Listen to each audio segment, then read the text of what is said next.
ဒီကနေ့သာသနာတော်အနှစ်2569ခုလူတော်ဘောဟာကောဇာတက္ကရာ1389ခုတဆုံလာပြေကျော်9ရက်နေ့ခရစ်နှစ်2025ခုမေလ16ရက်နေ့ဒီကနေ့မှာမွန်ပြည်နယ်မော်လမြိုင်မြို့တောင်ရှမ်းစုရက်မုဂ္ဂဝိပဿနာတရားစစ်နဲ့လုပ်ငန်းစဉ်ပြန်ပွားရေးအဖွဲ့ခွဲအမှတ်66ဓမ္မရိပ်သာအမှုဆောင်ဘဝဝင်များနဲ့ဦးကျော်အေးဒေါ်လာရဲ့မိသားစုမုဒ္ဒိလုပ်ငန်းနဲ့မုဒ္ဒိစားသုံးသူများငန်းလေးရတို့မှပထမအကြိမ်ပူပေါင်းစီရင်ကျင်းပအပ်သော184ကြိမ်မြောက်မုဂ္ဂဝိပဿနာ9ရက်အလုပ်ပေးတရားစခန်းပွဲကြီးဒီကနေ့မှာစခန်းသိမ်းအောင်ပွဲဩဝါဒတရားအနုမောဒနာတရားရေစက်ချတရားဒီတရားများကိုမှတ်သားနိုင်ရမည်အချိန်တို့ရောက်ရှိလာပြီဖြစ်တဲ့တရားဟောခြင်းတရားနာခြင်းအမှုမပြုမိမှာတရားပိုင်ရှင်အစစ်ဖြစ်တော်မူသောသုံးလောကထွတ်ထားရှင်တော်ဗုဒ္ဓမြတ်စွာဘုရားအားနမောတတသုံးကြိမ်ဖြင့်အားလုံးရှိခိုးကြော်လိုက်ကြရအောင်နမောတတဘဂဝါအာရဟံသမ္မာ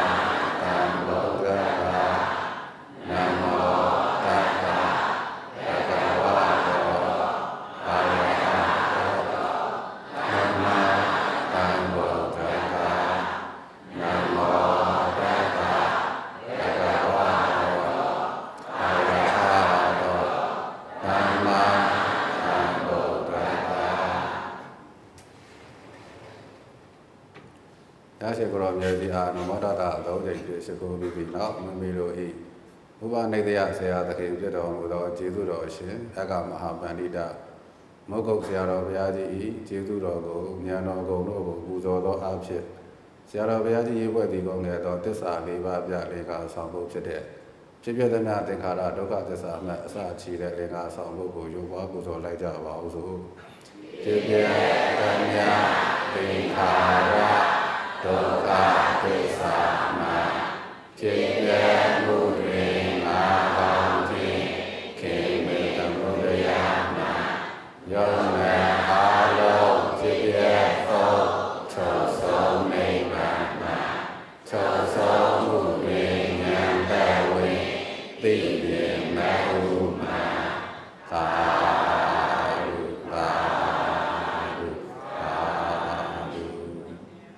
တရားသံဃာယန္တနာ၃ပါးမိဘဆရာသမားပုဂ္ဂိုလ်သူမြတ်တွေပါကြီးမှန်ကြတော့လိုက်ကြ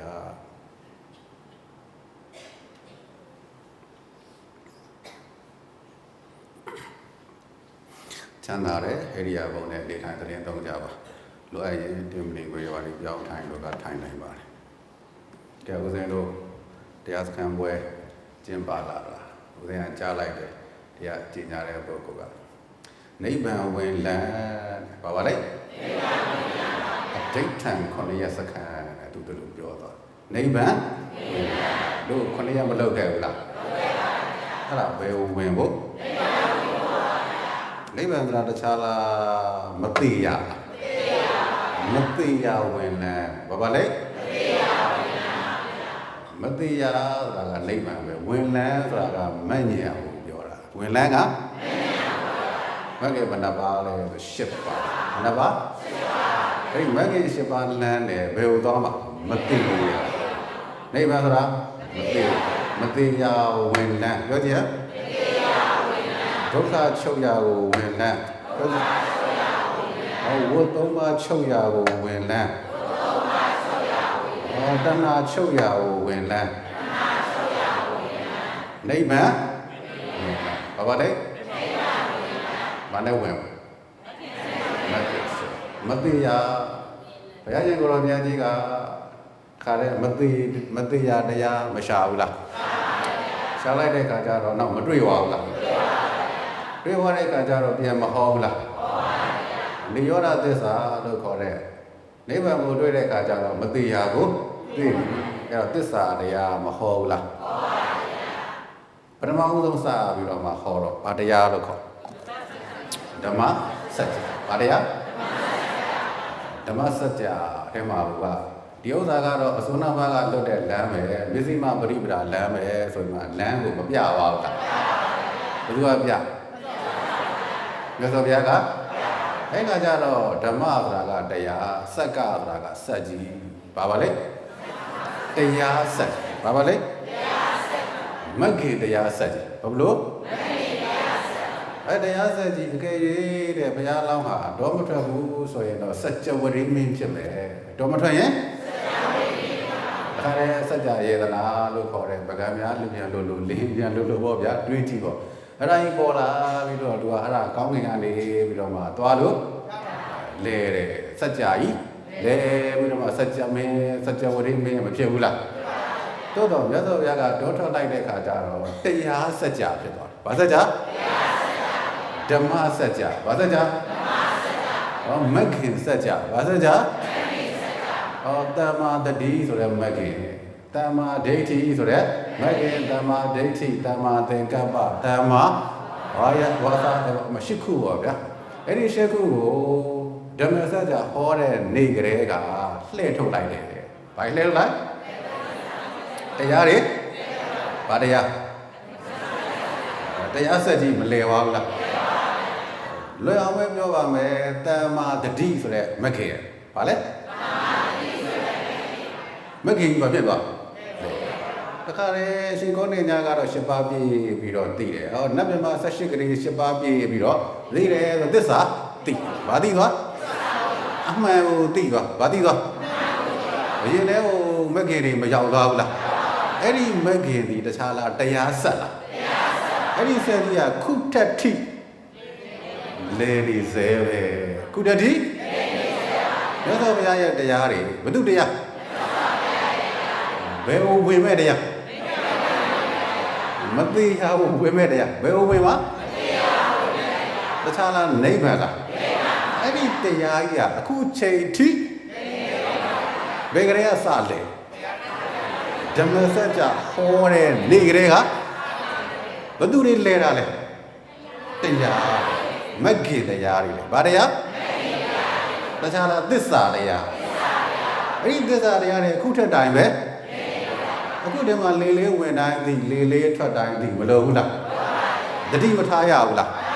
ဟေးမင်းယောဂီတစ်ရဲ့ရင်ထဲမှာလဲတတိမဂ္ဂင်ရောက်သွားပြီဒီဘက်ယောဂီရဲ့ရင်ထဲမှာလဲတတိမဂ္ဂင်ရောက်သွားပြီကိုယ့်ဘက်ကသီလရှင်ယောဂီရဲ့ရင်ထဲမှာလဲဟိုလောင်လားယောဂီရဲ့မဂ္ဂင်ထဲရင်ထဲမှာလဲဟောဗျာဆိုဝိရိယမဆိုင်ရဘူးလားတမ္မာဝါယမမဂ္ဂင်တွေမရောက်သွားဘူးလားစိတ်ကလေး9မိနစ်တည်ကြည့်တယ်10မိနစ်တည်ကြည့်တယ်ဆိုတမ္မာတမာတိမဂ္ဂင်မရောက်လာဘူးလားစိတ်ကနေတဲ့စိတ်ကလေးကြည့်လိုက်ရှိသေးလားကြည့်လိုက်ရင်ဩတမ္မာဒိဋ္ဌိဆိုတဲ့မဂ္ဂင်ကမရောက်လာဘူးလားဒီဘက်ယောဂီကဖြစ်ပြမြင်ရင်ဒီဘက်ယောဂီရဲ့ရင်ထဲကိုတမ္မာဒိဋ္ဌိမဂ္ဂင်ဟိုဘက်ယောဂီကဖြစ်ပြမြင်ရင်ဟိုဘက်ယောဂီရဲ့ရင်ထဲကိုတမ္မာဒိဋ္ဌိမဂ္ဂင်အဲ့ဒါမဂ္ဂင်တွေရင်ထဲကိုမရောက်လာဘူးလားဘယ်သူတွေရောက်လာမဂ္ဂင်ကတခြားလားနိဗ္ဗာန်ဝင်လမ်းကြီးလားတခြားလားမသိရဝင်လမ်းကြီးလားတခြားလားဒုက္ခချုပ်ရာကိုဝင်လမ်းကြီးလားဒုက္ခချုပ်ရာဝင်လမ်းကဘယ်သူမဂ္ဂင်ဝင်လမ်းကမဂ္ဂင်ဝင်လမ်းကလမ်းကမဂ္ဂင်လမ်းကဘယ်ဟိုသွားဖို့လဲနိဗ္ဗာန်တခြားလားမသိရလားမသိရဘူးဘာနဲ့ဝင်ရမှာအဲ့ဒီမဂ္ဂင်မသိရဝင်လမ်းကြီးကိုဖွင့်သွားပြီလေဘယ်သူကဖွင့်ပါဘယ်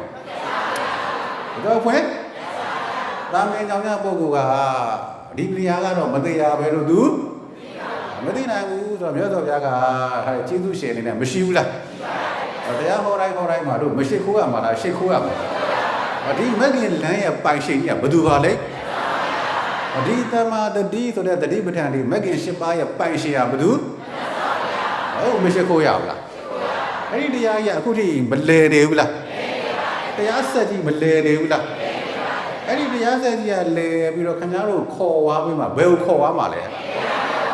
တခြားလားမသိရလားအဲ့အလူရှင်ကြီးများကတဲ့တရားဥကျော်အေးဒေါ်လှရဲ့မိသားစု မုတ်ဒီလုပ်ငန်းနဲ့မုတ်ဒီစားသုံးသူများကတဲ့သူကိုယ်တိုင်လည်းကျင်းပြီးတော့သူကိုယ်တိုင်လည်းမတရားကိုသွားသလိုတရားဆက်ကြီးကိုလဲစေသလိုခမည်းတော်ရဲ့ယင်ထဲကိုလည်းယောဂီတို့ရဲ့ယင်ထဲကိုလည်းရောက်အောင်သစ္စာတရားတွေမဂ္ဂင်တရားတွေမတရားဉာဏ်တရားတွေမတရားကိုပို့ပေးနိုင်စွမ်းရှိတော့မတရားကိုဉာဏ်တရားတွေရောက်အောင်သာသနာသစ္စာသာသနာပြုဘာပါလဲဝေယဝိဇ္ဇကုသိုလ်ရှင်များအမှုဆောင်အဖွဲ့ဝင်များကလည်းယောဂီများရဲ့ကိစ္စဝိဇ္ဇတွေအမှုကိစ္စတွေအမှုမများရလေအောင်တို့ကမဆောင်ရွက်ပေးဘူးလားတို့လည်းသစ္စာသာသနာပြုဘာပြုအမှန်တရားကိုသိတဲ့ဉာဏ်ရအောင်ဘယ်လိုအမှန်တရားကိုသိတဲ့ဉာဏ်ရအောင်သစ္စာဩဒါသစ္စာသာသနာပြုကုသိုလ်ပဲသစ္စာဘုရားရှင်ရဲ့သာသနာကိုပြန့်ပွားအောင်ဘုသူသာသနာဘုရားရှင်ရဲ့သာသနာပါလေမဂ္ဂင်၈ပါးဘာပါလဲမဂ္ဂင်၈ပါးတခြားလားမဉ္ဇဉ်ပဲလားမဉ္ဇဉ်ဘာကိုသိဒုက္ခပိုင်းခြားပြီးတော့နိဗ္ဗာန်မသိဘူးလားဒုက္ခပိုင်းခြားပြီးသိတဲ့ဉာဏ်ရအောင်သစ္စာသိတဲ့ဉာဏ်မပြုတ်ဘူးလားဘာလို့66အဖွဲ့ဝင်များအမှုဆောင်အဖွဲ့ဝင်များဝေယဝိသဘုဒ္ဓရှင်များအလှရှင်များတဏိတာအလှရှင်အာယုဆုံးအလှရှင်နေဆုံးအလှရှင်စသည်အဖြစ်အလှရှင်တွေအားလုံးကဘာပြုသူတို့ကိုလည်းသူတို့ကဲတရားရအောင်ယောဂီများကိုလည်းဉာဏ်တွေလှူပေးနေတာဘာလို့မတ်တွေလှူပေးနေတာဘာလို့မတရားလှူပေးနေတာဘာလို့နိဗ္ဗာန်ကိုလှူပေးနေတာဘာလို့ကုသိုလ်ထဲမှာတော့တဲ့မတရားတရားအလှူဟာအမြတ်ဆုံးပဲဘာပါလဲဒါတော့မဂ္ဂင်၈ပါးရင်နဲ့ပြည့်သွားမယ်ဆိုရင်အပေကြသေးလားဒါဆိုရင်အလှူရှင်ကြီးများကလှူဒန်းပေးလိုက်တာဟာမဉ္ဇဉ်ကိုလှူရမရဘူးလားသူလူပဲပေးတာကိုစားတရားထောက်ပံ့ပေးနေတဲ့ချက်ပြုတ်ပေးတဲ့ဝေယဝိသကုသိုလ်ရှင်များရဲ့ပြုစုဆောင်ရွက်ပေးမှုကိုခံယူပြီးတကလားကြင်ကြံလိုက်တဲ့အခါကျတော့ကိုယ့်ရင်ထဲမှာမဉ္ဇဉ်ပေါ်လာတယ်ဆိုရင်တို့ကကုသိုလ်မများဘူးလားတို့အကျိုးမများဘူးလားများတာပေါ့နော်ဟောသောတာပန်တယောက်ကိုလူရဲ့အသင်္ချေဘဝအသင်္ချေအကျိုးပေးနိုင်တယ်ဆိုရင်ဟောမှာသီလမရှိဘူးတိရစ္ဆာန်ကိုလူရင်ဘဝတရားတို့ကြားဘူးတယ်မလားသီလမရှိတဲ့ပုဂ္ဂိုလ်တို့တော့1000တို့သီလလေးရှိလိုက်ရင်ဘလောက်တို့ဇံရနေတသိန်းတို့ခါတဲ့ဝိပဿနာကျင့်ပြီးတော့လွတ်ရကျွတ်ရရှာနေတဲ့ပုဂ္ဂိုလ်ဆိုရင်တော့ဘဝပေါင်းရည်တွက်လို့အားလုံးကလွတ်ရကျွတ်ရရှာဖွေနေကြတဲ့ပုဂ္ဂိုလ်တွေပဲတော့အလူရှင်ကြီးများဟာကုသိုလ်အကျိုးပေးရတော့ဘလောက်လဲလို့တွက်လို့သစ္စာသာသနာပြုကုသိုလ်ဘာကုသိုလ်မဉ္ဇဉ်သာသနာပြုကုသိုလ်ဘာကုသိုလ်မရတာလားရတာလားဟောဒါဝမ်းမြောက်ကြဖို့ပေါ့သူ့မှာလည်းအကျိုးရှိကိုလည်းယောဂီကလည်းကိုကဲတင်လိုက်တယ်ကိုလည်းအကျိုးမရှိဘူးလားကိုကလည်းတစ်ခါတည်းမဉ္ဇဉ်နေဖြစ်တဲ့သတိပဋ္ဌာန်နေကေးပြီးတော့မှသူတို့လှူဒန်းတာတွေကိုခံယူပေးတယ်စားတော့ပေးတယ်ဆိုသူတို့ကိုချီးမြှောက်ရမရဘူးလားသူတို့ကိုလည်းအလှရှင်များကိုလည်းကိုလည်းကဲတင်ရရောက်ကိုလည်းအဲ့တော့ကောင်းပြီမနေ့တော့ကသစ္စာဉာဏ်ကိစ္စဉာဏ်ကတ္တဉာဏ်မဟုတ်ခဲ့ဘူးလားတခြားလားဉာဏ်တွေပဲလားမနေ့ကလည်းတဲ့ဉာဏ်စဉ်16ပါမပြောခဲ့ဘူးလားဘာဖြစ်လဲဉာဏ်စဉ်အဲ့ဒီဉာဏ်တွေရမှဂိတ်ဆုံးကြမှာမဉဏ်ကမရမှာလားရမှာမဉဏ်ကဂိတ်ဆုံးကြမှာရမှာဆိုဦးစိန်ကဒီမှာနည်းနည်းလေးကျေးဇူးပြုပေးပါအောင်ပဲအဲ့တော့မဉဏ်ကိုရဖို့ဖြစ်ပျက်ကလေးတွေမြင်လာပြီဆိုရင်ဗာမြင်လားဖြစ်ပျက်တွေမြင်လာပြီဆိုရင်ဒရဇက်ရဖို့လိုတယ်ဘာရဖို့လို့အရှိန်ကောင်းလာဖို့လို့ဘာလို့အရှိန်ကောင်းလာဖို့ဆိုရင်အိန္ဒြေထိုက်သွားမှရမယ်ဘာပါလဲအိန္ဒြေဘယ်နှပါးရှိတထာဝိရိယတတိတမာတိပညာပြောကြည့်ပါတတိတမာတိတရားတခြားလားယုံကြည်တာတရားကယုံကြည်တယ်ဆိုတာကယုံကြည်ထိုက်တဲ့နေရာမှာယုံကြည်ရမယ်ယုံကြည်ထိုက်တဲ့နေရာ ညွတ်တဲ့သဘောလေးဟာနာပဲညွတ်တဲ့သဘောဟာဟုတ်ပြန်လားအဲ့ဒါကိုဘာလို့ရမှာဒါဟာရုပ်ပဲဒါဟာဘာလို့ရမှာဆုံးဖြတ်ချက်ချနိုင်တာအဓိမောက်ကလက္ခဏာအဓိမောက်ကလက္ခဏာဆိုတာကဆုံးဖြတ်ချက်ချတဲ့လက္ခဏာဘာလက္ခဏာဆုံးဖြတ်ချက်ချတဲ့လက္ခဏာမှာဒါလေးကနင်ဟုတ်လားမသိမဟုတ်လားမသိဆိုဆုံးဖြတ်ချက်ကကြာဆုံးဖြတ်ချက်ဘာလို့ရမှာဆုံးဖြတ်ချက်ချနိုင်ရအိန္ဒြေထိုက်အောင်အိန္ဒြေထိုက်အောင်ဆိုသူတို့လက္ခဏာတွေနဲ့ကြည့်လိုက်တော့ဗျာဒါကညှို့လိုက်ညှစ်သွားတယ်ညှို့တယ်ဆိုရင်နာပဲသိနေတာဟာနာပဲစိတ်ပဲမသိကြဘူးလားကြည့်လိုက်ရှိတာတွေ့ကြလားမရှိတာတွေ့ဖြစ်ပြီးဖြစ်ပြမသိကြဘူးလားသိကြတယ်ဆိုရင်ဘာလို့ရမှာဆုံးဖြတ်ချက်အဓိမောက္ခလက္ခဏာဘာလဲဆုံးဖြတ်ချက်ဆုံးဖြတ်ချက်ချပြီးတော့မှဂျုံရမယ်ဒါဖြစ်ပြပဲဒါကဘာလဲဖြစ်ပြဘာသစ္စာဟောဒါဖြစ်ပြကလေးတွေမြင်တဲ့အခါဖြတ်ရိပ်ဒုက္ခသစ္စာဆိုတာဒါပဲလို့ဘာလို့ရမှာဘာလို့ရမှာဘုသူရဲ့လက္ခဏာတရားရဲ့လက္ခဏာဘုသူရဲ့လက္ခဏာဆုံးဖြတ်ချက်ချတဲ့လက္ခဏာဟာဘယ်သူပါလဲတခြားလားယုံကြည်တာလားယုံကြည်တာနဲ့တရားနဲ့ဘာနဲ့ညှိရမှာပညာတရားနဲ့မြန်မာလိုဆိုရင်ယုံကြည်တာရဲ့မြင်တာရဲ့ညှိရဘာနဲ့ပါဘာနဲ့ပါအဲ့ဒါရိတ်ကနေပြက်ကနေပြောက်တော့အဲ့ဒါဘာလဲဖြစ်ပြအဲ့ဒါဘာဖြစ်ပြဘာသစ္စာယုံလားလက်ခံလားဆုံးဖြတ်ချက်ချနိုင်လားဆုံးဖြတ်ချက်ချနိုင်ရင်ဘာလဲဒါကိုပြောတာပဲလို့ဘာလို့ရမှာဆုံးဖြတ်ချက်ချတာရဲ့မြင်တာရဲ့ဘာလို့ရမှာဇုံသွားရဘလို့ယုံကြည်ရမယ်ဘာလဲမြင်ရမယ်ဘလို့ယုံကြည်ရမယ်ဘသူ့ကိုဖြစ်ပြကိုဒါလေးကယုံနေဖြစ်ပြကလေးပဲလို့ယုံကြည်တယ်လက်ခံတယ်ဆုံးဖြတ်ချက်မြင်လားလေးဆုံးဖြတ်ချက်ပိုင်လားလေးဉာဏ်ကလည်းသူတို့ထောက်ပံ့ပေးမဲ့ဟာကဝိရိယတတိတမာရီဘာလဲအဲ့ဒီတရားတွေဟာစန့်ကျင်ဘက်တွေကိုနိုင်ရင်အိန္ဒြေထိုက်ပြီစန့်ကျင်ဘက်ကိုမယုံကြည်တာကိုနိုင်ရင်အိန္ဒြေပရမဒါကိုအိန္ဒြေထိုက်အောင်အရင်လောက်လိုက်တာဟုတ်တယ်ဒါကဖြစ်ပြပဲဒါဖြစ်ပြီးပြတ်သွားတဲ့ဖြစ်ပြကလေးပဲသိကြတယ်လို့ဆုံးဖြတ်ချက်ဆုံးဖြတ်ချက်မချနိုင်သေးလည်းပြန်ပြီးကြည့်ပေးရပြန်ပြီးတော့ဆုံးဖြတ်ချက်မကြလာဘူးလားကြပြီဆိုနောက်တစ်ဆင့်သွားမယ်တဲ့ဒီကဝိရိယရဲ့ဆန့်ကျင်ဘက်ဆိုတာကပြင်းတာဝိရိယဆန့်ကျင်ဘက်ဟာတရားထိုင်နေနဲ့ပြင်းသွားသေးရင်အိန္ဒြေတရားထိုင်နေမပြင်းတော့ဘူးဆိုရင်ဝိရိယဟာအိန္ဒြေထိုက်တော့ဝိရိယဟာ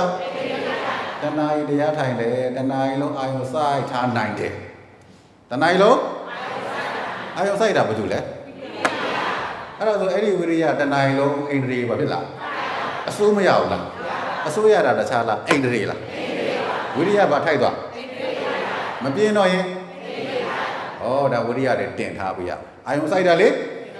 ကောင်းပြီတဲ့နောက်တစ်သွားပါအောင်ပဲတတိဒါပေါ့လေတတိယအခရာကြတယ်တတိယစားနဲ့တူတယ်တတိဟာဟောတခါတည်းဟင်းတိုင်းမှာစားမပါရဲ့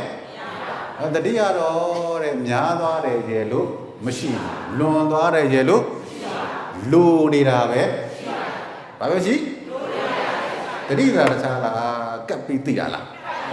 ဟောတခြားလားမလစ်အောင်လုပ်နေတာလားတတိယဆန့်ကျင်ဘက်ဟာပမာဒတတိယဆန့်ကျင်ဘက်ပမာဒဆိုတာမေ့ရောလွတ်သွားတယ်ထွက်သွားတယ်ပမာဒဆိုတာအဲ့တော့မေ့နေသေးရဲ့တတိလွတ်နေသေးရဲ့အိန္ဒြေမထိုင်သေးဘူးလွတ်နေသေးရဲ့မေ့နေသေးရဲ့ဟောဒါဆိုရင်မလစ်တန်းလေးကြည့်ပြရမလစ်တန်းတဏှာကြီးထိုင်တဏှာကြီးလုံးအဋိဋ္ဌာန်နဲ့ကျင့်ရတယ်နိုင်ဝက်နဲ့ကျင့်တယ်နိုင်ဝက်ထိုင်နိုင်ဝက်လုံးတဏှာကြီးထိုင်တဏှာကြီးလုံးအဲ့လိုတဲလာရင်ဘာထိုက်လာမှာအိန္ဒြေတတိကများသွားတယ်လို့ မရှိတော့သူ့ကိုခါတဲ့အာယုံစားပြီးမကြည့်နေရဘူးလားဘယ်သူကိုကြည့်ရမှာလဲဖြစ်ပျက်ကိုကြည့်ဘယ်သူကိုကြည့်ရမှာဖြစ်ပျက်မြင်တယ်ဆိုဒီတတိဟာဘယ်ပေါ်မှာထားတဲ့တတိဘယ်ကိုတည်ထားပြရမှာဘယ်သူကိုကြည့်နေရမှာဘယ်သူကိုဂယုဆိုင်နေရမှာဘယ်သူကိုစောက်ရှောက်နေရမှာစောက်ရှောက်နေတယ်ဆိုတာသူ့ကိုကြည့်နေသူကနေမထွက်သွားရအောင်အဲ့ဒီဖြစ်ပျက်လေးကိုမြင်နေတဲ့ကြိတ်ဖြက်ကလေးကနေမထွက်သွားရအောင်ဘယ်သူကစောက်ရှောက်ပေးဘယ်သူကကပ်ပြီးကြည့်တယ်အဲ့လိုကြည့်တဲ့အခါကျတော့ဒါဆိုရင်အစိုးရလာရင်ဘာထိုက်သွားတမာရီတောက်ခုတက်မယ်တမာရီရဲ့ဆန့်ကျင်ဘက်ဟာတီဂျီတာရဲ့ဆန့်ကျင်ဘက်ဟာမတီဂျီတာပေါ့တီဂျီတာရဲ့ဆန့်ကျင်ဘက်ဟာဒီမှာဆိုရင်အာတတိယကောတေသပမာရဝိခေပသူဆန့်ကျင်ဘက်ဟာဝိခေပဆိုတာထွက်သွားတာပဲပြန့်လွင့်သွားတာဝိခေပဆိုတာပြန့်လွင့်ရင်တမာရီရှိလားအဲ့ဒါဆိုဒါလည်းတီဝိရိယနဲ့တမာရီနဲ့ဘာလုပ်ရမလဲဝိရိယနဲ့မညှိရမှာလားညှိရမှာမချိန်ရမှာလားချိန်ရမှာလားအဲ့ဒါတမာရီကလည်းဘယ်ဝဲတည်ပြရမှာလဲဖြစ်ပျက်ဝိရိယလည်းဘယ်ဝဲတည်ရမှာအဲ့ဒါဆိုရင်နဲ့ဖြစ်ပျက်တွေကမစိတ်လာမှာလားစိတ်လာမှာအဲ့လိုစိတ်လာမယ်ဇက်တိုင်းမြင်နေတယ်ဆိုရင်ဘယ်သူကမြင်ဘယ်သူကမြင်တစ်ချက်တဲ့မမြင်ဘူးဖြစ်သွားတယ်အစိုးမရအောင်မမြင်ရဲ့ဒါဆိုရင်အဲ့ဒီဥစ္စာကဝိပဿနာဉာဏ်တွေအထက်ပိုင်းကိုရောက်လာတဲ့ပုဂ္ဂိုလ်ဟာဒီဥစ္စာကိုချိန်ညှိပေးရမယ်အိန္ဒြေတခုခုလွန်နေရင်မရဘူးတခုခုလွန်နေရင်လောကုတ္တရာမတ်ထဲကိုမရောက်လောကုတ္တရာမတ်ကိုဒုက္ခပိုင်းခြားပြီးတော့မှနိဗ္ဗာန်မြင်တဲ့ဉာဏ်တွေကိုဒါဆိုရင်အိန္ဒြေထိုက်ဖို့လည်းလိုတယ်အိန္ဒြေညီဖို့လည်းမထိုက်ရမှာဘာညီရမှာအိန္ဒြေထားပြီးအိန္ဒြေညီလာတယ်ဆိုသူတို့ဘာကိုတွေ့နေလဲသူတို့ဘာတွေ့ဖြစ်ပြဘာသစ္စာသူတို့ဘာကိုတွေ့နေဒုက္ခသစ္စာကိုတွေ့ဘာတွေ့ဖြစ်ပြဒုက္ခသစ္စာပဲလို့လည်းခဏပြောထားတယ်မဟုတ်ဆရာတော်ဘုရားကြီးကဥဒ္ဒန္တာရဲ့ဥအောင်ဆံဝေရဲ့နှစ်ယောက်တည်းကိုပြောတဲ့အခါကျတော့တဲ့တရားမထိုင်ခင်မှာတဲ့တွေးလာတယ်တွေးကြည့်တဲ့ချိန်ထားရှုချိန်တွေးကြည့်လိုက်ဖြစ်ပြဘာသစ္စာစိတ်ထဲမှာတွေးကြည့်လိုက်ဖြစ်ပြကြီးပဲရှိနေတာပဲလို့ဖြစ်ပြကြီးပဲဟုတ်လားမဟုတ်လားလက်ခံလားမြင်သားမှရမှာနော်မလုပ်တာမှဖြစ်ပြကိုဖြစ်ပြမြင်သားတဲ့ပုဂ္ဂိုလ်ကဖြစ်ပြကြီးပဲရှိတာပဲဟုတ်တယ်လို့ဆုံးဖြတ်ချက်ချတယ်သိကြတယ်လို့ဆုံးဖြတ်ချက်ကြရဲ့ပြီးတာနဲ့ဘာလုပ်ရမှာရှုပြီးရှုတဲ့အခါကြရင်တော့မတွေးနဲ့တော့ရှုတဲ့အခါအဲ့တော့တဲ့တခါတည်းသူ့ကိုအောက်ကတကားကမိတယ်ဆရာတော်တဲ့ရှုတဲ့အခါကျရင်တွေးရောတဲ့တွေးရင်တဲ့ဘာဝနာမရညံမဟုတ်ဘူးတဲ့စိတ်နာမရညံဖြစ်သွားမယ်တွေးလိုက်ရင်တရဇက်ဘာလို့နေရမှာအဲ့တော့ဘလို့ဖြစ်တယ်လဲဆိုတော့တွေးရင်တဲ့ဘဝင်ချားတယ်ဘဝင်ချားပြီးတော့မှတဲ့ဝိသိကိစ္စလည်းဝင်တတ်တယ်ဝိသိကိစ္စလည်းအဲ့တော့ဘာဝနာမရညံဆိုတာမတွေးဘူးမတွေးတော့စိတ်ဖြတ်ရေးဆိုတော့ဘဝင်တရားချားတာနည်းသွားတာပေါ့နည်းသွားတော့ညံသားတွေဆက်သွားတယ်ဘာဆက်အဲ့တော့မဟုတ်ဆရာတော်ဘုရားကြီးအခွေတစ်ခုမှလည်းပါတယ်ဘာဖြစ်လို့မတ်မကြသေးတာလဲဆိုရင်ဒုက္ခပေါ်မှာဆုံးဖြတ်ချက်အချနည်းနေလို့ဘာလဲဒုက္ခဆိုတာဘာလို့ပြောတာလဲဒုက္ခဆိုတာဒါဆိုခင်ဗျားတို့ဘာလုပ်ပြရမှာဖြစ်ပျက်ကိုဆုံးဖြတ်ချက်ဒီပေါ်လိုက်ပြောင်းလိုက်လေးတွေကိုဆုံးဖြတ်ချက်ညွှန်တဲ့သဘောလေးကြည့်မရှိတော့သိတဲ့စိတ်လေးကြည့်ရောက်ရခံတဲ့စိတ်လေးကြည့်အဲ့ဒါဟာဖြစ်ပျက်ကလေးပဲလို့ဘာလုပ်ပြရမှာ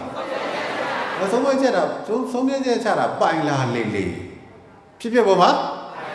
ဒုက္ခပေါ်မှာဒုက္ခကိုပိုင်းခြားနိုင်လေးဖြစ်တာပေါ့ဘာလဲ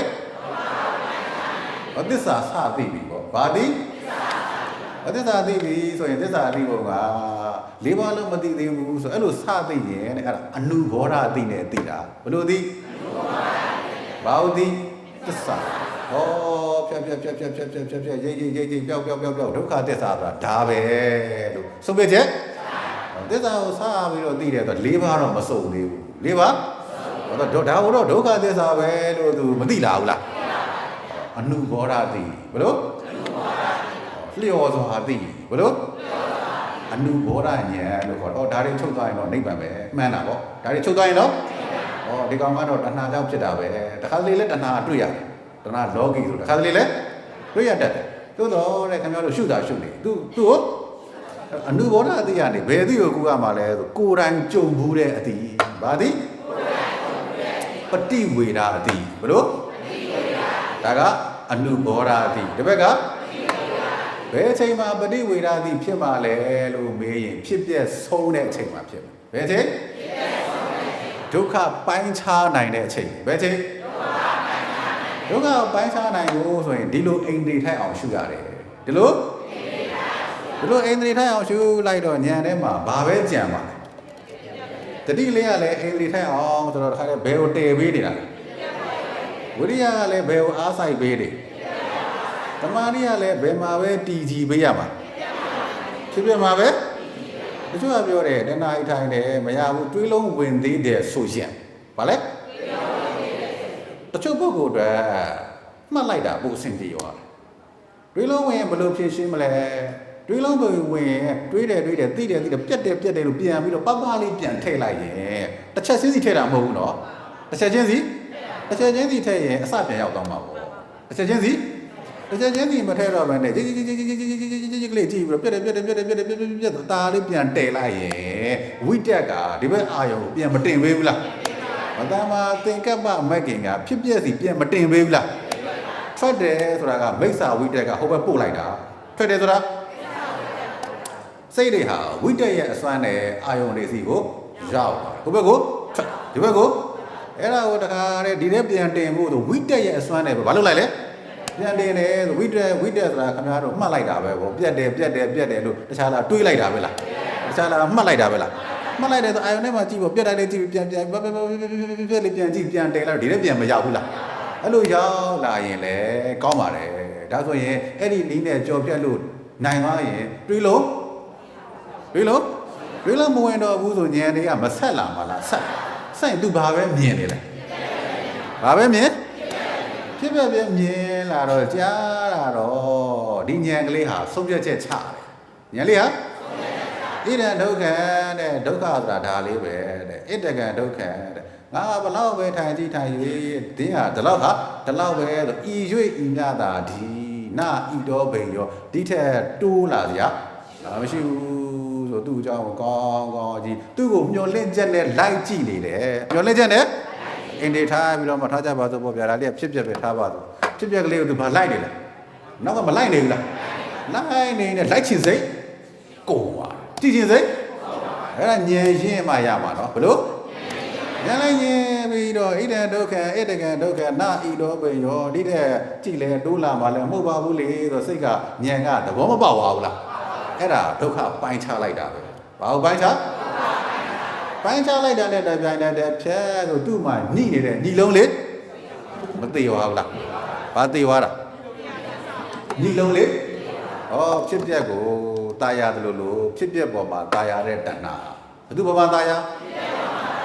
ဖြစ်ပြက်ပေါ်မှာညှိနေတဲ့တဏှာဖြစ်ပြက်ပေါ်မှာဖြစ်ပြက်ပေါ်မှာตายရတဲ့ဒိဋ္ဌိဖြစ်ပြက်ပေါ်မှာပါလေးနောက်ကနေနောက်စိတ်ဟုတ်လားလည်းဖြစ်ပြပေါ်မှာตายရတဲ့တဏှာဖြစ်ပြပေါ်မှာตายရတဲ့ဒိဋ္ဌိတဏှာဖြစ်ဆိုရင်အပြက်ပေါ်မှာမตายရရင်တောင်မှအဖြစ်ပေါ်မှာဘယ်ပေါ်မှာထက်ခါဖြစ်လာတဲ့တရားပေါ်မှာမျောလင့်နေတဲ့မျောလင့်ချက်ကလေးမျောလင့်နေတယ်သူကကြည်နေတယ်ဆိုသူမျောလင့်နေသေးတာပေါ့အဲ့မျောလင်းတဲ့လေးကတော်ပြီလို့ဉာဏ်ကလည်းပိုင်းခြားလိုက်ပါလေရောညီလုံးလေးဘာဖြစ်သွားညီလုံးလေးကဘာသစ္စာညီလုံးလေးကအဖြစ်ပေါ်မှာตายရတဲ့တဏှာအဖြစ်ပေါ်မှာตายရတဲ့ဒိဋ္ဌိဘာဖြစ်သွားမချုပ်ပါလေရောဖြစ်ပြက်လေဘယ်ချိန်မှာချုပ်တာပိုင်းခြားတဲ့ဘယ်ချိန်ပိုင်နိုင်သိတဲ့ချိန်ဘယ်ချိန်ဘယ်သူ့ကိုပိုင်နိုင်သိဒုက္ခကိုအဲ့လိုပိုင်နိုင်သိဖို့ဒီဘက်ကမက်ကင်ကဘာလုပ်တာအိန္ဒြေထိုက်ဘာလုပ်တာအိန္ဒြေထိုက်လာတော့သူအေးဆေးနဲ့သူကြည့်စရာပဲသူသေချာမကြည့်ရဘူးလား ဒီကြကြည့်ရတော့တခုတည်းပဲကြည့်ရတော့ဒါခါတဲ့အာယုန်နဲ့ဆူပြီးတော့တီဒါပဲဖြစ်ပြပဲလို့ဟိုကောင်ကမပြနေဘူးလားကြားလာတော့ဒီကောင်ကကြားလာတော့သဘောမပေါက်ပါဘူးလားကြာစားတော့ခါမမသိပါဘူးလားဒီကောင်ကတော့ဖြစ်ပြပဲဘလောက်ပဲကြည့်ဖြစ်ပြပဲဆိုတော့တော်ပြီမဝင်သွားဘူးလားအဲ့ဒီအချိန်မှာဘယ်သူချုပ်သေတာကဘာသစ္စာဖြစ်ပြကဘာသစ္စာမပိုင်းခြားလိုက်ဘူးလားပိုင်းခြားလိုက်တဲ့ဉာဏ်ကမက္ခသစ္စာပိုင်းခြားလိုက်တဲ့ဉာဏ်ကဒုက္ခကိုပိုင်းခြားတာလဲမတ်ပဲသမုဒယကိုတတ်တာလဲဖြတ်ကနေပိုင်းခြားလိုက်တဲ့အခါသူတို့မချုပ်သွားဘူးလားချုပ်ဆုံးမှုတွင်သိမြင်အဲ့ဒီချုပ်ဆုံးမှုဆိုတာတခါတည်းမီးပိတ်လိုက်တာနဲ့ဘယ်သူရောက်လာမှာအလင်းပြောက်တာနဲ့ဒုက္ခချုပ်တာနဲ့ဒုက္ခချုပ်တဲ့အမှန်ဘာမှန်ဒုက္ခနိရောဓံအရိယသစ္ဆံဒုက္ခ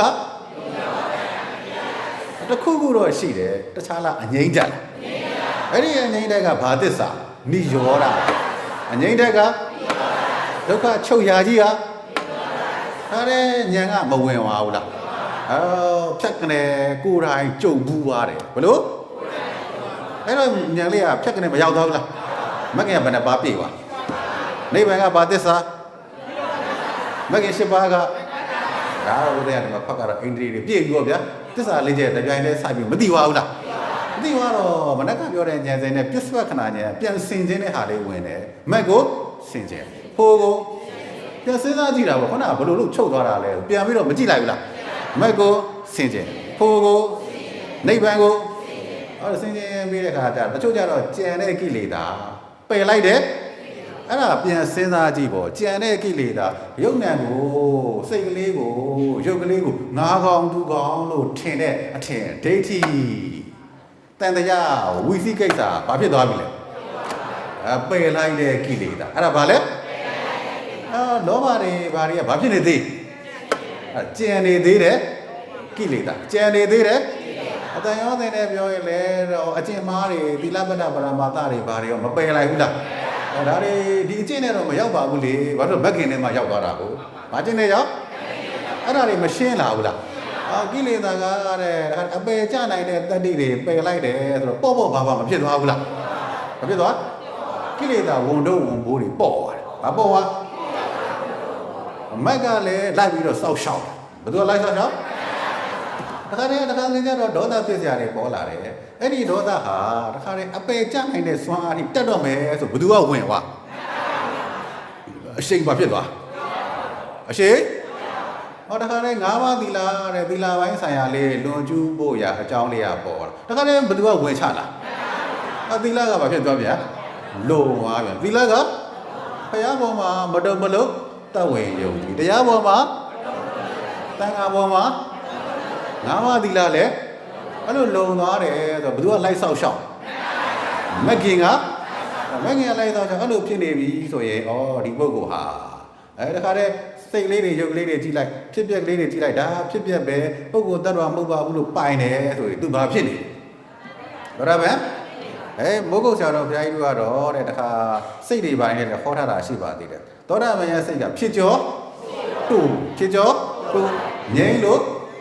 ဒီကိလေသာတွေပေါ်လာရင်လည်းသူ့ကိုငြိမ့်အောင်လုပ်ရအောင်ပါပဲမသိဘူးလားဒီသာသနာဒီလိုကျင့်မှာပဲထွက်ရလန်းကရောက်တယ်တခြားဟာတွေမှာထွက်ရလန်းမရှိဘူးလို့မသိဘူးလားစိတ်ကနေပြီးတော့မှကိလေသာအရင်ပူတယ်ဆိုရင်လည်းချက်ချင်း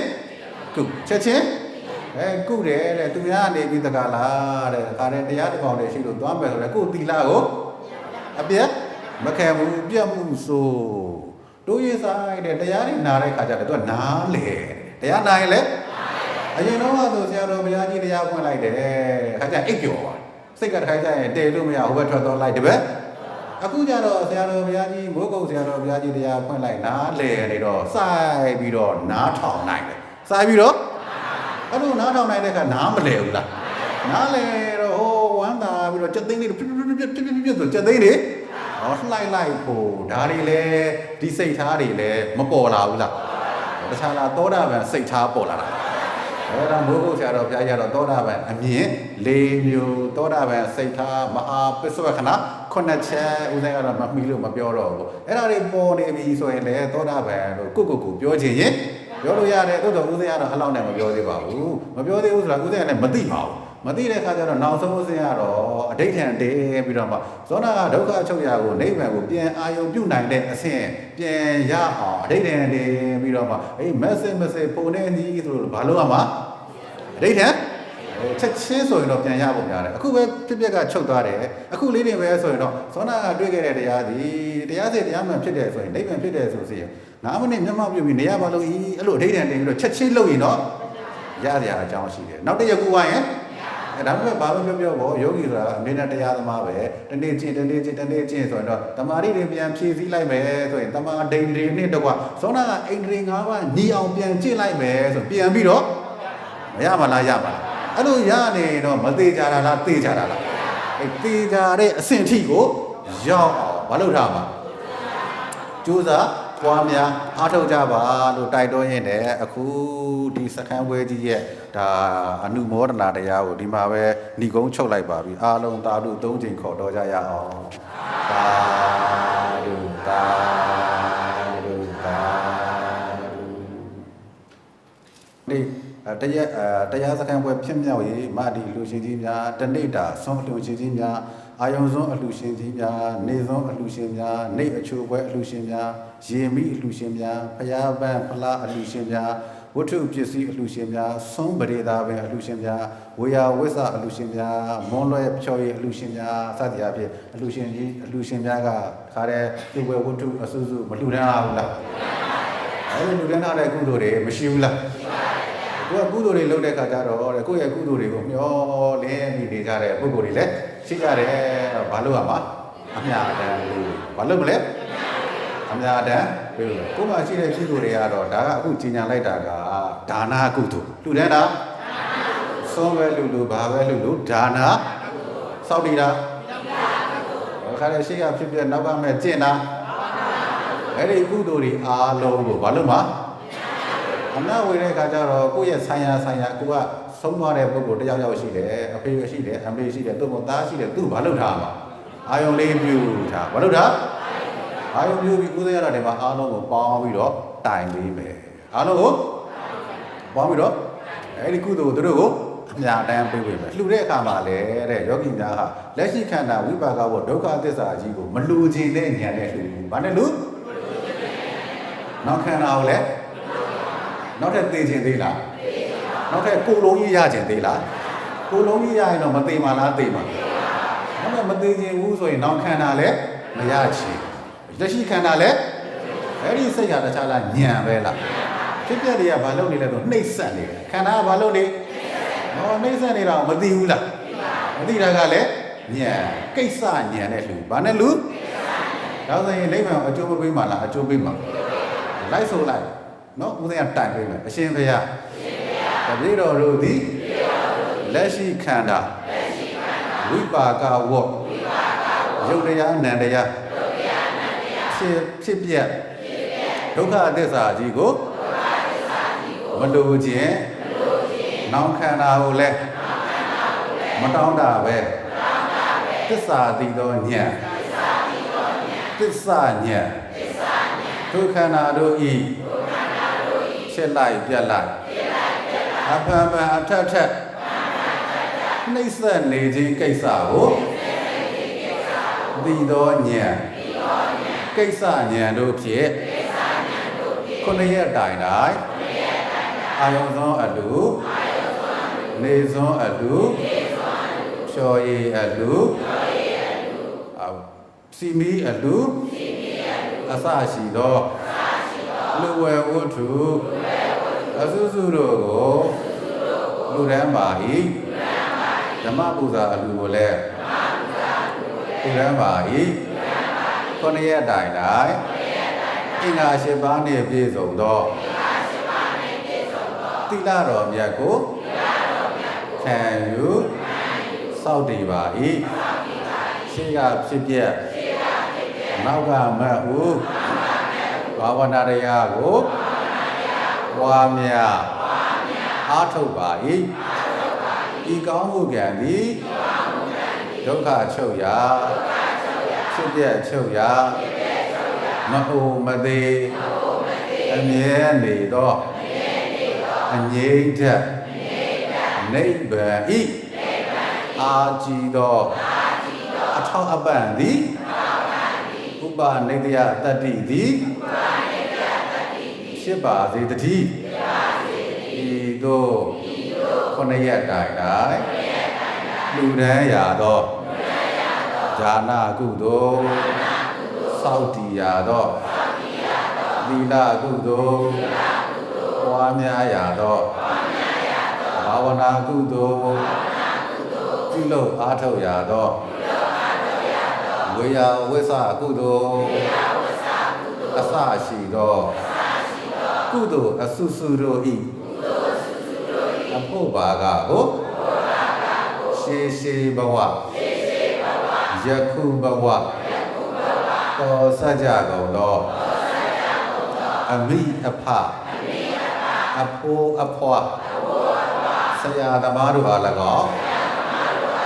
ဆွေမျိုးမိတ်ဆွေအပေါင်းတို့အား၎င်း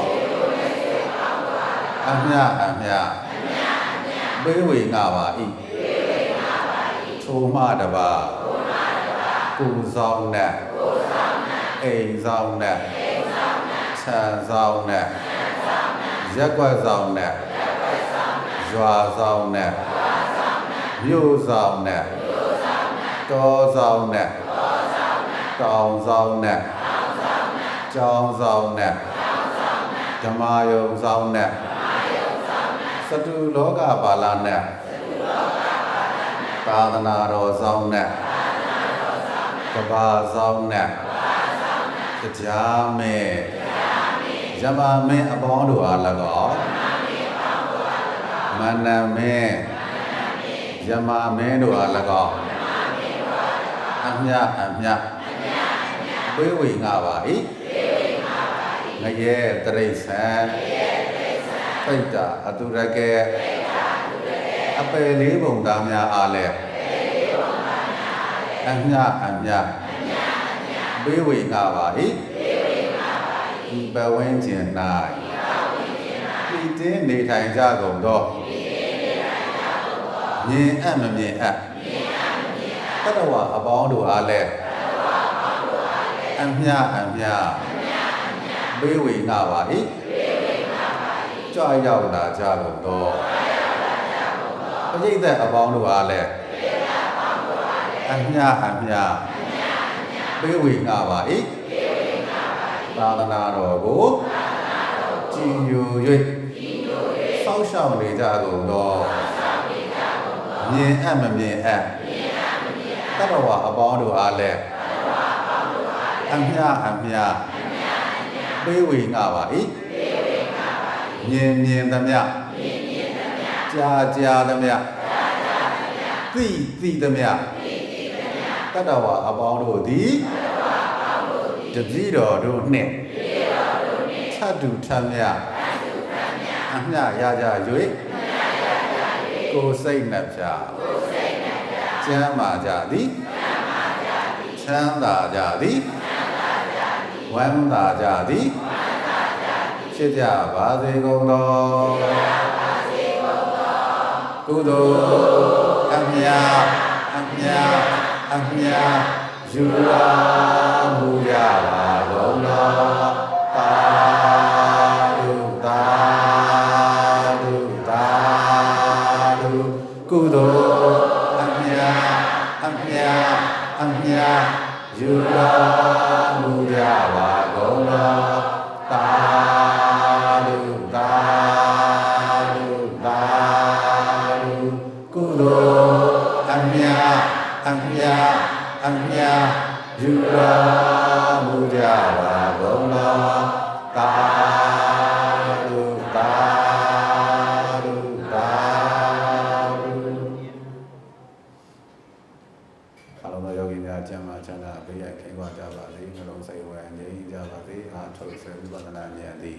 လင်းမြန်စွာမဉ္ဇဉ်သို့ကျေးဇူးပြု၍နိဗ္ဗာန်မျက်မှောက်ပြုနိုင်ပါစေကိုယ်တိုင်အရိယာဖြစ်တယ်လို့သူ သူတစ်ပတ်သားအရိယာဖြစ်အောင်သာသနာပြုနိုင်တယ်သာသနာပြုအရိယာသူတော်ကောင်းကြီးများဖြစ်ကြပါစေ။